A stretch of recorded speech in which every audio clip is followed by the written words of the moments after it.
सारा point of view इस बात का ये है कि आपको जो है ईपीएस लगने के बाद सहारा मिल जाता है। मैंने जिस तरह आपको एग्जाम्पल दी थी कि फॉर एग्जाम्पल आप जब गाड़ी को अकेले धक्का लगा रहे होते हैं तो आपकी काफी जान उसके अंदर यूज होती है। जब आपका दोस्त आ जाता है तो फिर आप थोड़े हल्कान हो जाते हैं और नॉर्मल से जो है चल रहे होते हैं। बट जब आपकी गाड़ी के अंदर ईपीएस की मोटर नहीं लगी हुई होती, जब आप अपनी सारी जान इस्तेमाल कर रहे होते हैं और जब ये ईपीएस की मोटर लग जाती है तो आपको सहारा मिल जाता है। हेलो जी, अस्सलाम वालेकुम वरहमतुल्लाहि वबरकातुहू। क्या हाल है? उम्मीद है आप सब दोस्त भाई खैर खैरियत से होंगे। तो जी, ऑटो पार्ट्स वाला से हम अजीज एक दफा फिर आपके सामने हाजिर हैं। काफी टाइम के बाद आज आपके लिए एक इन्फॉर्मेटिव वीडियो लेकर आ चुके हैं। वो इन्फॉर्मेटिव वीडियो क्या है वो तो आपने थंबनेल में ही देख लिया होगा, बट एक दफा मैं आपको बताता चलूं कि आज की वीडियो के अंदर हम ईपीएस मतलब इलेक्ट्रॉनिक पावर स्टीयरिंग के बारे में डिस्कस करने वाले हैं कि इलेक्ट्रॉनिक पावर स्टीयरिंग क्या है और वो हमारी गाड़ी में किस तरह काम करता है, किन किन चीज़ों से कनेक्टेड होता है, क्या ईपीएस हमारी गाड़ी के लिए फायदेमंद है या नहीं, और क्यों आजकल ईपीएस गाड़ियों में लगाना जरूरी हो चुका है। तो इस बारे में आज की वीडियो के अंदर हम बात करेंगे। वीडियो स्टार्ट करने से पहले अगर आप इस चैनल पर नए हैं और इस तरीके की मजीद वीडियोस देखना चाहते हैं, कार रेस्टोरेशन की वीडियोस देखना चाहते हैं, कार प्रोजेक्ट देखना चाहते हैं, इंजन ऑल्ट्रेशन की वीडियोस देखना चाहते हैं या इंजन से रिलेटेड पार्ट से रिलेटेड कोई भी इंफॉर्मेशन हासिल करना चाहते हैं तो ये चैनल आपके लिए है। चैनल को सब्सक्राइब करना ना भूलें। तो चलते हैं वीडियो की तरफ। तो जी, what is electronic power steering? Electronic power steering की मोटर क्या चीज है और वो किस तरह कौन सी जगह पर हमारी गाड़ी के अंदर फिट होती है। फर्स्ट ऑफ ऑल मैं आपको बताता चलूं कि एक आल्टो वीएक्सआर है, उसके इंजन के अंदर जो है पावर पंप नहीं आया तो जाहिर सी बात है उसका स्टीयरिंग चक्का जो है स्टीयरिंग जाम चलता है, काफी जोर लगता है। उसके जाम चलने की वजह क्या है? क्योंकि उसके स्टीयरिंग के बीच में सिर्फ रोड जा रही है, कोई सपोर्ट नहीं दी गई। पुरानी टेक्नोलॉजी के अंदर अगर आपने गाड़ी चलाई हो तो इसका आइडिया आपको होगा कि फॉर एग्जाम्पल आप एक चीज ले लें, आप एक गाड़ी को जो है धक्का लगाते हैं, ठीक है। अब जब आप गाड़ी को अकेले धक्का लगाएंगे तो आपकी पूरी जान लगेगी, जोर लगाएंगे फुल, ठीक है, कोई सपोर्ट नहीं। इसी तरीके से जो है आप अकेले, एक एग्जाम्पल दे रहा हूं मैं आपको, उम्मीद है मेरी बात को जो आसान लफ्जों में समझ गए होंगे। इसी तरीके से जो है जब आप गाड़ी के पुराने मॉडल की कोई गाड़ी होती है उसके स्टीयरिंग को मूव ऑन करते हैं तो उसकी जो रोड है वो डायरेक्ट हमारे स्टीयरिंग के साथ कनेक्टेड, स्टीयरिंग जो रेक होता है उसके साथ कनेक्टेड होती है। उसके जरिए जोर लगकर जो है हम व्हील को घुमाते हैं तो उस हिसाब से जो है वो व्हील मूव ऑन करते हैं। अब इलेक्ट्रॉनिक पावर स्टीयरिंग जो है वो एक सपोर्ट है।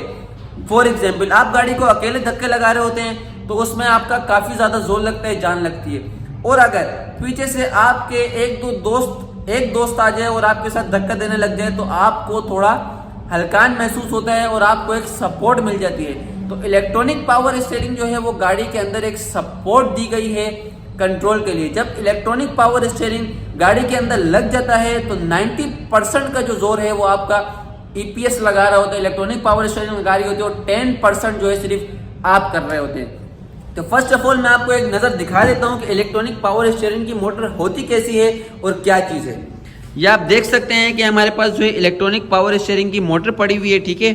ये इसके अंदर जो है यहाँ पर रॉड दी हुई है, इसके अंदर आपको मिल जाता है एक कार्ड जो कि इसे कंट्रोल करता है और इसके बाद आपको ये मिल जाती है इसकी मोटर, ठीक है। पूरा ईपीएस की जो रोड होती है वो इस तरीके के फॉर्म के अंदर होती है, ठीक है जी।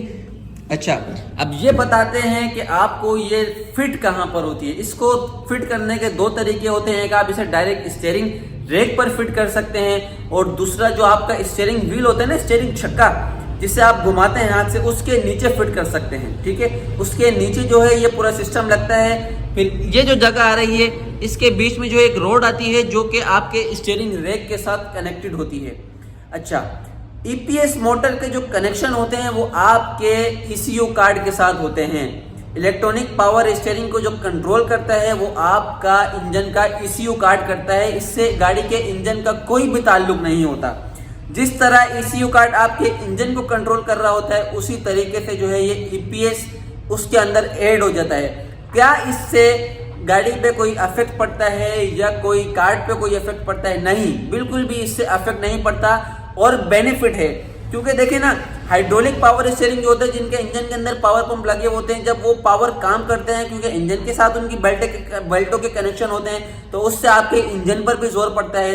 यह है इलेक्ट्रॉनिक पावर स्टीयरिंग, तो इसका आपके इंजन के साथ कोई ताल्लुक नहीं है। ये आपके इंजन का कार्ड इस मोटर को कंट्रोल कर रहा है, तो ये आपके लिए अच्छा हो जाता है। जब ईपीएस की मोटर आपकी गाड़ी के अंदर लग जाती है तो 90% का जो काम है, 90% का काम ये मोटर करती है। जाहिर सी बात है, इलेक्ट्रॉनिक पावर स्टीयरिंग लग गया तो आपकी गाड़ी बहुत स्मूथ हो जाती है, पावर ऑन हो जाता है, ठीक है। 90% का काम जो है वो ईपीएस करती है, इलेक्ट्रॉनिक पावर स्टीयरिंग करती है, और 10% का काम जो है आप करते हैं। आप जिस डायरेक्शन में जो है स्टीयरिंग को मूव ऑन करते हैं, उसी डायरेक्शन में जो है स्टीयरिंग रेक आपका मूव करता है। स्टीयरिंग रेक के साथ ये मोटर कनेक्ट हो जाती है, तो ये उससे भी स्मूथ, मतलब सारा लोड जो है वो ये ईपीएस ले लेता है। जब ईपीएस नहीं लगा होता तो जाहिर सी बात है सारा जोर लोड आपके हाथों पर आ रहा होता है, बट जब ये ईपीएस की मोटर लग जाती है तो इसका सारा लोड, स्टीयरिंग का सारा लोड ये मोटर उठा लेती है, मतलब आपके ऊपर से ये हटा देती है सारा लोड और कनेक्शन जो भी आपके ऊपर होता है, ठीक है। इसे लगाने के सिर्फ बेनिफिट ही है, कोई नुकसान नहीं है। कुछ लोगों के मैसेज थे कि यार अगर हम ईपीएस लगवा लेते हैं तो इससे हमारी गाड़ी पे तो कोई इफेक्ट नहीं पड़ेगा, कुछ मसले मसाइल तो नहीं आएंगे। क्या मसले आएंगे? कुछ भी नहीं आएंगे मसले मसाइल, क्योंकि इसके कार्ड के साथ कनेक्शन होते हैं। कार्ड अगर आपका अच्छा होगा, अच्छी परफॉर्मेंस में होगा, तो उतनी अच्छी जो है ये ईपीएस की मोटर भी आपको परफॉर्मेंस देगी। सारा पॉइंट ऑफ व्यू इस बात का ये है कि आपको जो है ईपीएस लगने के बाद सहारा मिल जाता है। लाइक मैंने जिस तरह आपको एग्जाम्पल दी थी कि फॉर एग्जाम्पल आप जब गाड़ी को अकेले धक्का लगा रहे होते हैं तो आपकी काफी जान उसके अंदर यूज होती है। जब आपका दोस्त आ जाता है तो फिर आप थोड़े हल्कान हो जाते हैं और नॉर्मल से जो है चल रहे होते हैं। बट जब आपकी गाड़ी के अंदर ईपीएस की मोटर नहीं लगी हुई होती, जब आप अपनी सारी जान इस्तेमाल कर रहे होते हैं और जब ये ईपीएस की मोटर लग जाती है तो आपको सहारा मिल जाता है। तो यही बात है। अच्छा, ईपीएस आया कहां से और उसको लगाने की मेन वजह क्या है? अब देखें, जिन गाड़ियों के अंदर हाइड्रोलिक पावर आया है, मेन जिन इंजनों के साथ पावर पंप आया है, 160 इंजनों की अगर हम बात करें तो आल्टो वाले जो इंजन है, जैपनीज आल्टो वाले K6 से, उन इंजनों के साथ पावर पंप नहीं आया। और इसी तरह अगर हम मीरा वाला इंजन उठा लेते हैं तो मीरा वाले इंजन के अंदर पावर पंप आया है, ठीक है। लेकिन मीरा वाले इंजन के पावर पंप अक्सर मैं चेरी क्योंकि शेवरलेट जो कन्वर्ट करता हूं उनके अंदर मीरा वाला इंजन लगाता हूं जिनके अंदर पावर पंप होता है। बट हमारे जो कस्टमर है वो उन्हें ऑन नहीं करवाते। उसे ऑन करवाने की वजह यही है, मैंने आपको बात पहले क्लियर करी कि उस इंजन का लोड और कनेक्शन होते हैं इंजन के साथ, उसका लोड इंजन पर पड़ता है।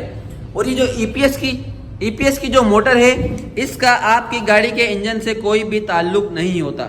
ये जो है इंजन कंट्रोल यूनिट, मतलब ईसीयू कार्ड कंट्रोल करता है, और हाइड्रोलिक जो होता है उससे आपका इंजन कंट्रोल कर रहा होता है। इंजन कार्ड से चलता है लेकिन लोड उसका इंजन के ऊपर आता है। इसका लोड जो है, ईपीएस का लोड बिल्कुल भी नहीं आता आपके इंजन के ऊपर। इसका जो ताल्लुक है वो सिर्फ आपके कार्ड के साथ है। जब आप गाड़ी स्टार्ट करते हैं, गाड़ी ऑन होती है, पावर स्टीयरिंग के कनेक्शन जब कार्ड के साथ ऑन हो जाते हैं, कार्ड जो है आपके ईपीएस की जो मोटर होता है उसको मैसेज भेज देता है फौरन के भाई चल अब तेरा काम शुरू हो चुका है, और पावर स्टीयरिंग की मोटर अपना काम दिखाना शुरू कर देती है और स्मूथली हो जाती है। और अब फॉर एग्जांपल कल्टस लेते हैं आप, कल्टस के अंदर भी जो है यही आल्टो VXR की जो है इलेक्ट्रॉनिक वाली ईपीएस वाली मोटर लग रही है, क्योंकि आल्टो VXR की जो मोटर है वो हर गाड़ी के अंदर लग जाती है तकरीबन। इनके अंदर भी जो है आजकल कैटेगरी आ रही है, A1 नंबर आता है, W1 नंबर आता है, QJ नंबर आता है, काफी नंबर की। सबसे पावरफुल जो मोटर है ईपीएस वाली, उसके अंदर A1 नंबर की मोटर आती है, सबसे पावरफुल मोटर वो है। तो कोशिश करें कि A1 नंबर वाली मोटर लगवाएं। बाकी भी अच्छी होती है बट पावरफुल जो होती है वो A1 नंबर की और अच्छी जो मोटर होती है। A1 नंबर का जो कार्ड होगा ये आप देख सकते हैं कि ये लिखा हुआ है इस पे A1, और इस तरीके की शक्ल में जो है ये ईपीएस होती है। इसके देख सकते हैं कि पूरी कंप्लीट मोटर के साथ जो है ये हमारे पास पड़ी हुई है। तो उम्मीद है आप मेरी सब बातों को जो है अच्छी तरह समझ गए होंगे। अगर कुछ मुझसे गलती हो गई हो, कुछ मैंने गलत समझा दिया हो, तो प्लीज कॉम्प्रोमाइज किया करें, क्योंकि देखें हमसे जितना होता है आपकी इंफॉर्मेशन के लिए, जितना समझा सकते हैं अपने लिए, अपनी तरफ से आपको समझाते हैं, अच्छा समझाते हैं। हम भी इंसान हैं, कहीं ना कहीं देखें गलती हो जाती है।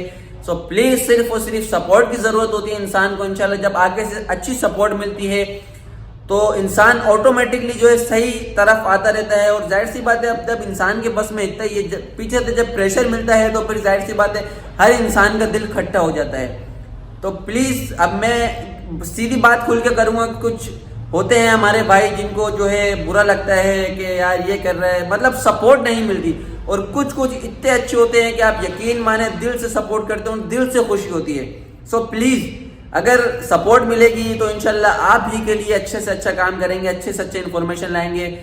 अगर हमारी तरफ से कोई गलती हुई हो तो उसके लिए मैं कैमरे के सामने ही माजरत कर सकता हूं, बट अल्लाह का शुक्र है। देखें, कारोबार की फील्ड में नफा नुकसान बात खराबी इंसान से मिस्टेक हो जाती है, लेकिन अगर समझने वाला बंदा इंसान अपनी तरफ से क्लियर रहे, अपनी तरफ से इंसान क्लियर है, अच्छे तरीके से काम कर रहा है, तो यार वेल एंड गुड है, क्योंकि अल्लाह तो सब देख रहा है ऊपर। तो बस हमारी कोशिश यही होती है कि यार अच्छे से अच्छे काम करके दें, ईमानदारी से काम करके दें। और ईमानदारी से काम करेंगे तो इंशाल्लाह अल्लाह ताला का साथ होता है, फिर तो इंसान को टेंशन ही नहीं लेनी चाहिए। तो यहाँ पर करते हैं वीडियो का एंड। उम्मीद है आपको सब बातें जो अच्छी तरह समझ में आ गई होंगी। अगर कुछ समझ में ना आया हो, पूछना चाहते हो, तो नीचे डिस्क्रिप्शन में कॉन्टैक्ट नंबर मौजूद है, वहां पर रब्ता कर सकते हैं। यहाँ पर वीडियो का एंड करते हैं, मुलाकात करते हैं नेक्स्ट वीडियो में। तो बहुत सारा ख्याल रखिएगा, टेक केयर, अल्लाह हाफिज।